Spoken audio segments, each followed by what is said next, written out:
How you are in the world matters. Overwhelm is inevitable and optional. It's time to listen up and make it optional for you. Okay, so welcome to today's third in the series of 3 tiny, huge, life-changing workshops. So Monday's one, if you haven't yet gone to listen to it, you can just find that. I think it's episode 62. On Monday, we just did a very short introduction to getting clear on where you are. So really daring to look at the exhaustion cycle and the overwhelm and the frustration with having worked really hard for your life, but then not quite feeling at home in it, really struggling to hold all of the successful bits together. And that can be really, really painful. And often we don't want to look at it because it feels like a failure, but it is the best place to start. In fact, it's the only place to start, because when we get clear on where we are and why we've ended up there, then we can start to make changes. So the suggestion was to do that with real love, with real compassion, to just notice and maybe to journal that, because obviously these are very, very small workshops. They're tiny workshops that become huge when you decide to use them, and letting the questions and the thoughts wash over you, maybe chatting to a friend, but most likely just journaling it out and just allowing more and more insights about what's going on for you. That's how you get the hugeness out of them. So noticing, but with compassion, not allowing the attention to go off with the mind when it starts doing, well, you ought to know better. You should be able to hold everything together, comparing yourself to other people, saying, well, they seem to be able to hold it together. These are the common thoughts that the people I work with have. It's really normal. And just for a moment, just not dwelling on those and just allowing yourself to completely neutrally get an overview. Yeah, I've been here before. This is getting really boring. So it's not kind of boring. It is boring, but it's more wearying. It's like it takes so much energy to struggle, and to be free of that. That's what we want, right? So daring to notice. We talked about tunnels, when you get stuck in a tunnel and you just keep going, but it's like somebody keeps putting extensions on the end of the tunnel and you never really get closer to that light. It's about stepping out of that tunnel, being able to see that the tunnel's not real, but it feels real. So accepting how it feels for you. And circles, I've been here before. I've tried lots of things to stop me burning out and getting exhausted and frustrated. They work for a bit, but here I am again, just noticing that without judgment. And then the cave, how often and what are the triggers for these things of wanting to just hide from the world and get into a cave? And then yesterday, I took you through a neutral noticing practice, which helps connect you back into your body. So listening to your body, connecting to the heart, and starting to learn to control the attention, so that you can take a break from the busyness of your mind, the overwhelming nature of the kind of loop of doom and the shoulds and the oughts, and I need to be better at everything, better dog owner.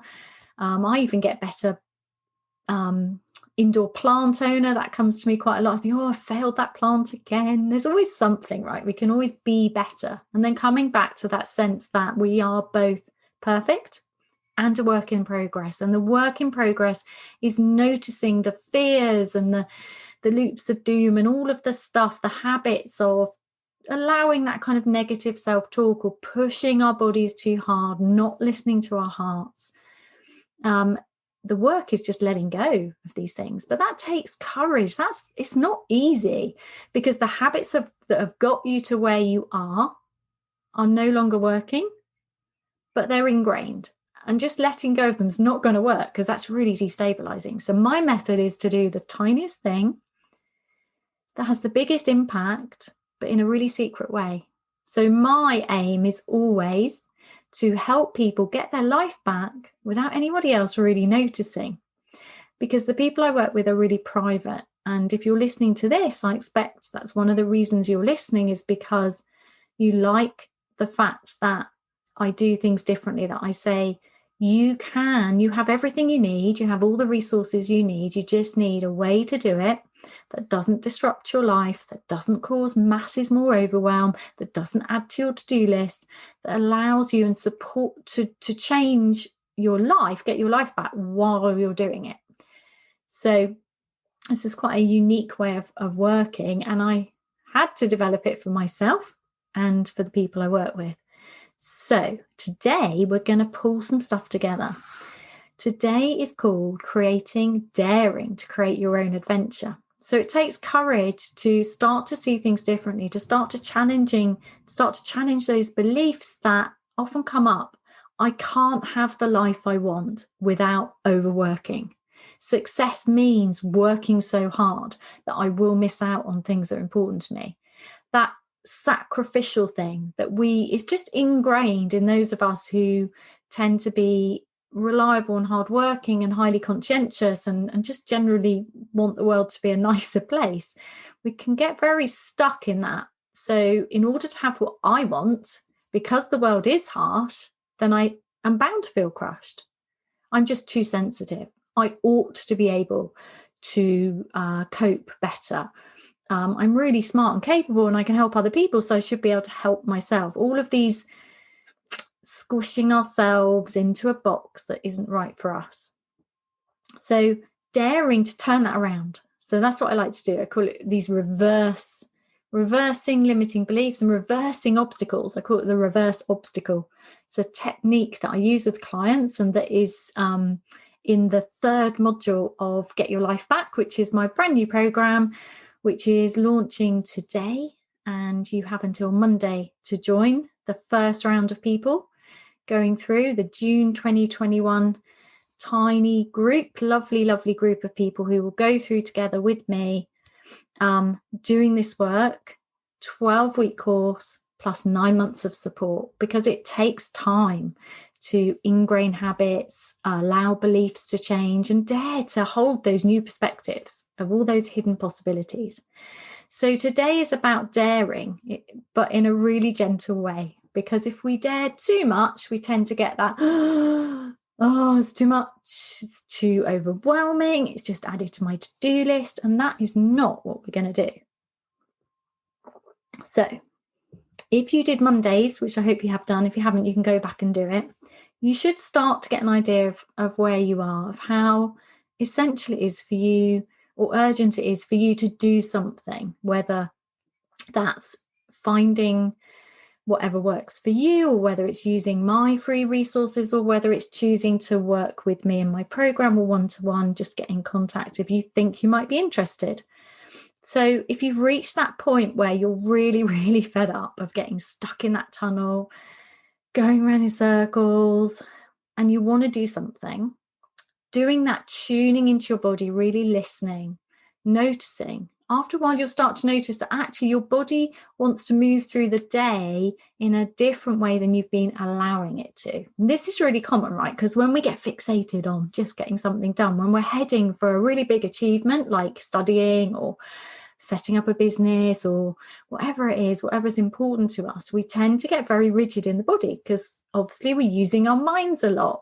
Those of us who love to read and are curious, intellectually curious, and really like that academic challenge of using our minds, I think are in huge danger of getting stuck. I know I certainly am, of getting stuck in our head, and then the body suffers. So what we're doing is we're reversing that by saying it's perfectly possible to work towards those goals and dreams, but how could you do it differently? And doing that really gently. So you could use the 1 minute mark on the hour every hour to tune into your body, do the neutral noticing practice, and that will start to give you information. You'll start to notice, oh, I've been holding my shoulders up here for ages. So what if I allowed my shoulders? Or just noticing, often just noticing that the shoulders have come towards the ears is enough for them to move, because we're just noticing neutrally. So we're not trying to relax ever, no trying. This is about reversing the habits of trying really hard by not trying anymore, just allowing, noticing with love, compassion, respect for the body, getting curious about the body. The body's amazing. Once you start to notice it with love and compassion and kindness, it tends to self-heal much faster than if you keep pushing. So the body self-heals anyway. I mean, it's not a woo statement. Obviously, it self-heals. If it didn't self-heal, then every time you cut yourself, you'd be stuck with that forever. It's amazing, but it's more amazing than we give it credit for when we get stuck in our head, particularly in a kind of Western way of working where we don't really trust the body. We don't trust ourselves to drink enough water. We Google that. You can buy special bottles that tell you how much to drink every day. And although that might help for a while, in the end, for me, it's about trusting our body, listening to the body. Am I thirsty? What's it like to drink water? Noticing the feeling of the water in the mouth and as it goes down the throat. Or do you need a hot drink? Or which drink feels most satisfying at different times of the year? Just playing with that, getting curious. This doesn't take time. This is the changing of the how rather than the what. Excuse me, just need a drink. When we change the how, it's really powerful, but it doesn't add to our to-do list or our overwhelm. In fact, it reduces the overwhelm because the how is getting out of the head into the body or into the heart. And when we change the what, that can be so serious and overwhelming. So for me, and I expect you might be able to resonate with this, I got to a point in my life where I just couldn't work out what to do. I felt like I either had to quit my job, and although my job was damaging my health and relationships, I loved a lot about my job. I loved teaching. And that was devastating. I'd worked really hard. It was part of who I had become. Or burn out and keep missing out on really important things. Not being able to go and visit people during term time because I was too exhausted, not being able to have evenings during term time because I just couldn't cope. Everything was becoming about sleeping well, eating well, exercising, holidays. Everything was about supporting my ability to get through the day at work without losing it. And although outwardly I looked very successful and I was very successful, inside I was really struggling. So I thought I had to quit my job or reduce my hours, let go of my responsibility, so the very bits I loved, or carry on. And I got to a point where I couldn't carry on. So that's not a good place to be. So for me, changing the what, which I did, then caused loads of problems. And it didn't stop the issue, because for me, it was the habits, it was the beliefs, the mistaken beliefs, the limiting beliefs that to have that successful life I crave, meaningful, satisfying work that supports the lifestyle that I want while having really good health and really good relationships. To have all of that, I thought that I had to make huge sacrifice. I was wrong, so wrong, so wrong. So it's daring to say, this is where I am, what do I want instead? And then changing the how, not the what, because the how works and the what's destabilizing, and we're going to make it easy as possible. It's also fun because a lot of my tiny, huge, life-changing practices are rebellious. They're radical acts of self-care or tiny rebellious acts of controlling your attention, pulling your attention back from the tech stuff, the software engineers who pull at your attention, or the manipulative marketing messages, or the pressures that you ought to be better, and just putting them back to yourself in a really nourishing way and saying, no, this is about me. I'm going to control my attention because this is my life. But these don't take time. Now, they take time to embed, and this is really important. So if you're going to do this, you have to make the commitment. You have to, and this is what we come on to next, this listening to yourself and a variety of tiny, huge, life-changing practices that I've talked about before. You can download my 3 morning ones, which people are absolutely loving. Thanks for letting me know. And that I use with my clients and I teach them in my program. You need to embed them into your life. So I would pick one. Just start really tiny. So the one I would suggest, there's 2 I would suggest you start with. One is try the 1 minute mark on the hour every hour. You won't do it on the hour every hour, but when I set that, people do it at least once a day. If I set it as do it once a day, then it happens once a week or never. So, do everything you can to commit and set that schedule up. Maybe do it with a friend to get some accountability. Of course, this is what happens when you work in a group, is that you get this support and accountability, which is so helpful, and it just makes it easier and faster. The second one that's really good to start with is unexpectedly lovely things. So this is from my saying, always expect the unexpectedly lovely, and you will find it. Now, people say practice gratitude. Yes, practice gratitude. Gratitude is great, but this is bigger. When it's very easy, you can get into a pattern, I found, of being a bit blasé about, oh, I'm really grateful for this, I'm really grateful for that, or looking for something lovely to be grateful for. And then you go back to work. Done. Expect looking around the room to see, hear, or feel something that is unexpectedly lovely, because the brain has to work a bit harder. You can't cheat. You can't just pick, like, my dogs are behind me. That's cheating. They're always lovely. Like, even when they're naughty, they're pretty lovely. But unexpectedly lovely requires a bit more engagement. And that interruption to your day is really, really vital for creating change. But it's a nice change because it's not hugely effortful. And if you set that as on the hour, every hour, look for something, or listen for something, or see if there's something you can feel in your body that is unexpectedly lovely, that's a really good one. People love that one. So I would start with either of those. But basically, you want to embed into your life things that start to change how you move through the day, with more awareness, with more compassion, with more kindness to yourself, really noticing what fills your heart. So when we connect to the heart's a really good part of your internal navigation system, your compass, to direct you to how and what you want in your life, how to move through your life with more ease. So noticing when the heart fills and just being with that is often actually really, really small things. So when we're stuck in the big thing, quit job or burn out, that's really tough decisions. If you start introducing these tiny, huge, life-changing practices, such as what fills my heart, and doing the unexpectedly lovely is a really good way of noticing. And just being with that, just pausing for an extra moment to notice the physical sensations of the heart feeling is really powerful. It tends to reset the nervous system. It tends to get the attention out of the mind, which is what we want, because the mind's easily overwhelmed, easily set into high alert. So this is you're starting to learn to control your nervous system by doing this, and that is really powerful. But also it can be used to direct you. So the people who fill you and nourish you, the podcasts that make you feel good and lift you, you can often feel it in the heart or in the bones, in the body.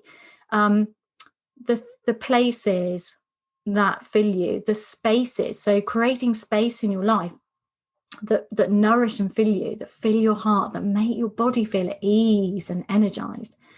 This is really valuable information. And the more you do this, the more you dare to tune in and listen, you can start creating your own adventure, but in a really tiny way. And then you get to a stage where you're doing it enough, where you start thinking, I'm not so overwhelmed and I'm valuing myself, I'm getting more energy, or I've been really tired and I just need to sleep. And then you kind of come out of the sleepy bit where you've really had to allow yourself to step back a bit and recover. And that's good. Sometimes that's necessary, whatever happens for you, because it's different for everyone.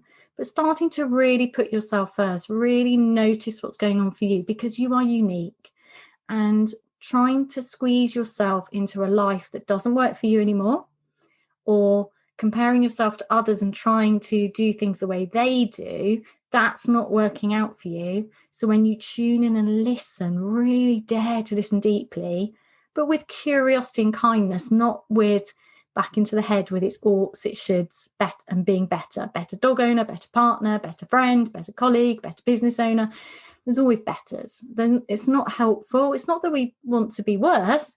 It's that constant striving and pushing and trying really hard, rather than starting from where we are with the energy, the skill, the compassion, the passion for life that we have at the moment.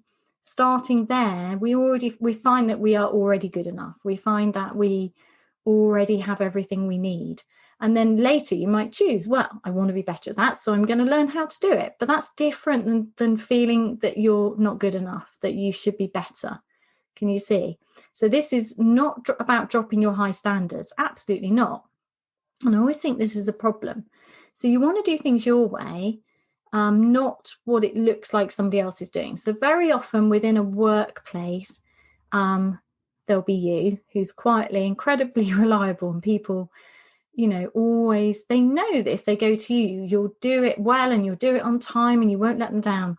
So you tend to get more and more stuff dumped on you, and because you find it difficult to say no, because you like to keep people happy, and because also you like the responsibility, you like the challenge. But then there's other people who constantly do not such a good job. They let people down. They're not always that nice. And yet when they're in trouble, everybody rushes in to rescue them. And this can be really frustrating, because it's like, well, that person's living with more ease, so it appears. So maybe I should drop my standards. Maybe I shouldn't try so hard. Maybe I should be a little bit less reliable. Maybe I shouldn't do things on time, but that doesn't sit well with you, because you have high standards. That's who you are. You like to do a job well, and you like to do lots of things. You like to not let people down, and to not be that part of yourself would be losing part of yourself and letting yourself down. So you don't want to be more like somebody else just because it looks like, they're coping better with their life. First of all, you have no idea what's going on with them. And secondly, it doesn't matter, because it's not you. So this is ultimately a path of deep self-acceptance, really daring to listen to the heart, listen to the body, start to control the attention, challenging the limiting beliefs about I have to work really, really hard and sacrifice my health and relationships in order to have what I want, or I want too much, so I have to play small, or to have what I want, I have to be a different person, or I have to be better, or I have to be worse, as in drop something about myself that actually is important, an integral part of myself. So just noticing what comes up for you. Now, this takes time. Daring to create your own adventure, it's very difficult. A really difficult question is, okay, so you're exhausted and overwhelmed, but you don't want to give up your job or your lifestyle, but you want your health and relationships back. What do you want? Well, if you knew the answer to that question, you'd have sorted it out. You know what you want, but it's impossible. So you don't know what you want practically. You don't know what it looks like practically. You don't know how to make it. You can't, you're sick of trying to squeeze yourself into this. Well, you can have it all, but you're going to have to it doesn't work. It's not a helpful question. So getting out of the head into the body and starting to dare, what is it I really want? Often it's much simpler. It's usually simpler, much easier and more fun than it at first appears. This isn't about making sudden huge changes. This is about noticing, really upping self-awareness, self-acceptance, self-kindness, self-love. Committing to yourself first every day, which is what we do in the Get Your Life Back program with support every day for 90 days. So the 12-week course part at the beginning, you will commit to yourself first every day. I call it the morning promise. And we develop this together and make it into your words so it resonates with you. It's a game changer, but it has to be, again, it's a tiny, huge, life-changing practice. It's tiny because it takes moments, but it's huge when you feel it in the body, when you feel it in the heart, when you dare to imagine that actually, of course you get to live your life your way. Of course you do. Why shouldn't you? Why shouldn't you? Why do you think it's not okay for you? Well, that's a good question. One of the reasons is the world's too harsh. I'm too sensitive, that kind of thing. I ought to be different than I am. I can't have everything because I'm different. No, the world needs lovely, conscientious people like you. And you can have what you want. It's just daring to really listen, because often it's the tiny things. So it may be that there's a way to keep your job or not. I don't know. It's your life, or at least to survive in it for a bit longer until you come up with whatever it is you want to do. But to do it in a way that's not as exhausting. So, for example, having better boundaries, always taking your lunch break, maybe getting outside at lunchtime, taking in more nourishing food. I don't know, all sorts of things. These are tiny things. So one of the things I really notice with people who are drawn to work with me is that they all have a real affinity with nature. They really need to connect with nature daily. And this can be really, really difficult, clash with their work. And that it can feel like they're being ridiculous and too sensitive because they don't like it, their life controlled where they're in an office or in front of a screen all the time, or they don't feel that it's a valuable use of their time to get outside and just gaze at the sky or notice the way the light shines through something. And yet these tiny practices can be one of the biggest game changers. And for me, this was certainly true. And part of my pattern of my day now is to regularly go outside, even for a moment. So, for example, today the irises are out, and irises remind me of my granny, who was just amazing for me, amazing person to me. And irises always remind me of my granny. And every year when that first iris comes out, I just go and absorb it. As soon as I saw it was coming out yesterday from across the garden, I just smiled at the iris. So this is that's seconds. That's the changing the how, not the want. So I think that's everything I wanted to say. So what I would say to you is start to dare to do things your way. Start to really listen to what energizes you and what drains you, and move towards what energizes you and away from what drains you. Start to notice the people, the places, and the spaces. So people and places are obvious. There are places that make you feel better than others, but spaces are creating buffers between things, even if it's 2 minutes, 5 minutes, a day, a month, whatever it is. So spaces, things that nourish you, noticing the patterns, the season of your life, the season of the year, your energy through the day, just really starting to become an expert at you. And to do that, I highly recommend using my neutral noticing, obviously, because that's my work, that's my gift to you.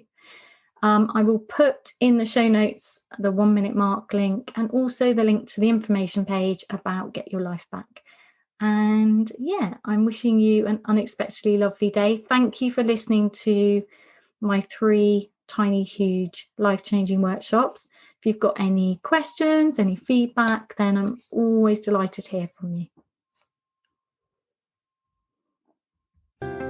To find out more about my tiny, huge, life-changing practices, please visit www.heidimark.co.uk.